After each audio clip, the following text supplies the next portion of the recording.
Bonjour à tous, bienvenue pour ce nouvel épisode de Fine Bouche. Aujourd'hui avec moi un invité que j'avais trop hâte de recevoir, qui en plus de nous faire rire a un charisme incomparable. Carrément. Je vous demande tous d'applaudir derrière vos écrans Nordine Ganso. Salut, ça va, vous allez bien? Ben, merci de m'accueillir chez toi. Hein. Je t'ai invité à venir dîner à la maison. Magnifique. Et là on passe à table pour aller goûter du coup ton plat préféré que tu m'as demandé que j'ai cuisiné ce matin. Sont les lasagnes. Allez, c'est parti. Oh là là. Et ouais, Wow. fait avec amour. C'est une idée, ça. C'est obligé de montrer ça à ma mère. C'est le plat de ta mère. C'est le plat de ma mère, c'est le plat préféré de toute ma vie. En fait, t'es un peu ma mère un peu. Ok, donc tu m'as un peu mis une pression. Bah ouais, mais ça se voit visuellement, elles ont un truc. C'est vrai. Tu sais, un plat déjà visuellement. Parce que les lasagnes, c'est pas un truc que tu peux rendre beau. Non, c'est pour ça. Pour moi, plus Donc il est... si c'est bien dessiné, On voit tu les strates. ouais, tu vois les strates, c'est bon. T'es rassuré déjà. Là, je peux manger là. Vas-y, goûte et tu me dis ce que t'en penses. C'est mon petit roulement de tambour. T'as Du préparé four, ça hein. quand? Ce matin, à l'instant. Oh, c'est fort, ça se voit, c'est fort. T'auras la preuve en image. Ah, je suis choqué, comment elles sont terribles. Ah, c'est vrai? Ah, je suis trop contente. Il faut que je dise, À ce point. il faut que je dise tout de suite aux gens. En plus, je me suis dit, vas-y, je vais pas manger ce matin. T'as appréhendé un peu en se disant j'espère que c'est bon parce que Non, j'ai pas je mangé savais, ce matin. j'avais confiance. T'avais l'air sûr de toi quand tu m'as dit, non, mais tu sais quoi, t'as de la chance parce que les lasagnes, c'est le plat que je maîtrise le mieux. Ça met du temps à préparer. 1h30. En vrai, c'est pas compliqué à faire, mais il y a beaucoup de préparation quoi. Du coup, c'est ton plat préféré. C'est un de mes plats préférés. Je pense que le deuxième, c'est genre le tagine de ma mère. À manger, il faut vraiment des occasions, je trouve. Tu manges pas un tagine comme ça à midi. C'est très familial. Ouais, les lasagnes, tu pourrais en manger tous les jours en vrai. Pour moi, c'est des pâtes, mais mieux. Les lasagnes, tu peux te faire le plat et ça te fait différentes parts pour la semaine. Mais j'avoue que le plat préféré que je mange, genre que je peux manger tous les jours, je crois que c'est les poké. C'est pour moi, c'est pas un plat que tu peux mettre dans les plats. Oui, Ouais, tu vois. c'est pas sympathique quoi. Mais à manger, c'est le truc le plus cool parce que c'est pas lourd dans l'estomac. Non, c'est frais. C'est frais, quand c'est C'est bien fait. archi bon. Et toi, tu cuisines? Ouais. Disons que je cuisine beaucoup quand je suis avec des gens, j'ai envie de les mettre bien. Tout seul, je cuisine quand j'ai du temps, parce qu'avec mon taf, c'est compliqué de... Toi, je finis toujours tard le soir, Ouais. il est 2h du matin, je vais pas me faire un gigot d'agneau quoi. Oui, non, c'est sûr. Je fais des petites salades, des petits trucs. J'avoue que c'est relou de pas avoir vraiment des temps où je peux vraiment me poser, faire à manger mon petit plat, avocat, carottes, j'aime trop les trucs comme ça. T'aimes bien manger équilibré? C'est ouf, je suis très éthique comme gars. Après le confinement, j'étais dans un mood où genre je voulais plus jamais être mal. Je vois ce que tu veux dire. Et en fait, ça m'a grave rééquilibré dans ma tête, dans ma vie. Et le fait de manger bien, c'est hyper important. Le mental aussi. De ouf. De manger équilibré, ça joue énormément sur ton mental. Je sais pas, je trouve que t'as les idées plus claires. C'est pas pour rien qu'on dit un esprit sain dans un corps sain. C'est ASICS, c'est leur slogan. Ah ouais? ASICS, ça veut dire animé, sana, incorporé, sano. Ok, je ne savais pas, tu viens de m'apprendre un truc de ouf. Et du coup, toi, t'aimes recevoir. Genre, si tu fais un dîner, t'aimerais faire quoi comme repas? Je ferai un truc qui plairait à tout le monde, un truc simple. Vas-y, tu fais une petite salade de pâtes. Il y a toujours des carnivores, donc tu fais quelques cuisses de poulet, des samoussas, je sais pas, un truc où il y a de la viande. Après, tu mets le paquet sur le dessert, genre. Je suis pas fort en pâtisserie, donc Tu peux l'acheter, en tu vrai. l'achètes, mais tu trouves un bon gars qui fait des trucs propres, pas lourds pour l'estomac. Je pense qu'une bonne tarte à la fraise, Ouais. une bonne tarte aux pommes. Un truc aux fruits. Ouais, ouais. Léger. Et si par exemple, demain, t'es en couple, tu cuisines quoi à ta meuf? Bah déjà, ce qu'elle veut manger. Ok. Et tu lui fais une On se rend surprise? pas compte, mais les meufs, c'est dur, quoi. Tu sais, tu peux pas te baser sur ce que ton ex aimait pour la prochaine, quoi. Non. Il y en a qui aiment pas les épices, il y en a qui aiment pas les herbes. Un mec, généralement, il s'en fout, genre tant que son estomac, il se remplit. Moi, j'en connais un. Ton mec, Celui que... Ouais.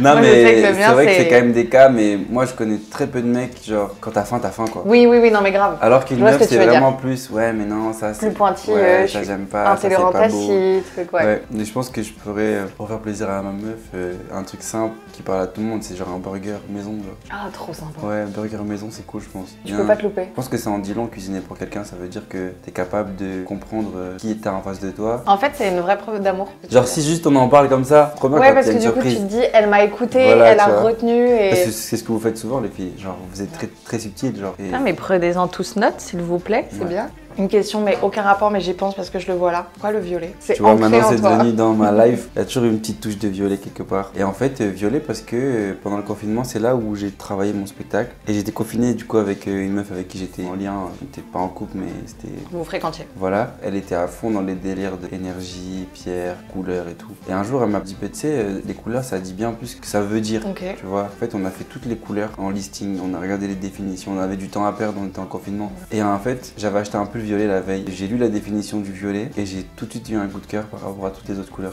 C'est quoi? Sincérité, de douceur, de rêve, spiritualité. Plein de choses qui sont en fait liées à ce qui je suis dans la vie, tu vois. Et j'étais en mode, mais c'est trop moi. Et du coup, je me suis dit, tu sais quoi, vas-y, je vais appeler mon spectacle violet. Et au final, après, je sais pas, j'ai commencé à trouver la direction du spectacle avec le point A, le point B. Et aujourd'hui, bah, je suis content de voir que je suis allé au bout de mon délire et que j'y vais encore. Mais grave. Et que de plus en plus de gens viennent voir le violet. À Paris, je joue depuis quasiment 1 an et demi et c'est complet. Et tu joues où? Je joue à Paris au Métropole. C'est une salle c'est en place, c'est une petite salle vraiment cosy. Là où j'ai commencé à travailler et là, à partir de janvier, je serai au Palais des Glaces. Ah là là! Ouais, c'est une salle mythique, tu vois, pour un humoriste et tout. Moi, j'arrive de Bordeaux, je suis venu avec rien. Je suis juste arrivé avec une volonté de je vais faire du stand-up. C'est marrant parce que t'as un peu un parcours premier de la classe. Parce que j'ai vu genre en 2017, t'es élu l'étudiant le plus drôle de France. Je ne savais même pas que ça existait, c'est fou. En 2018, t'es finaliste du concours et en 2019, t'intègres, enfin, t'as vraiment fait un sans faute. En soi, avant 2017, je faisais déjà du stand-up depuis 3 ans. Ça veut dire que j'étais déjà dans un truc de j'essaie de montrer que je suis là.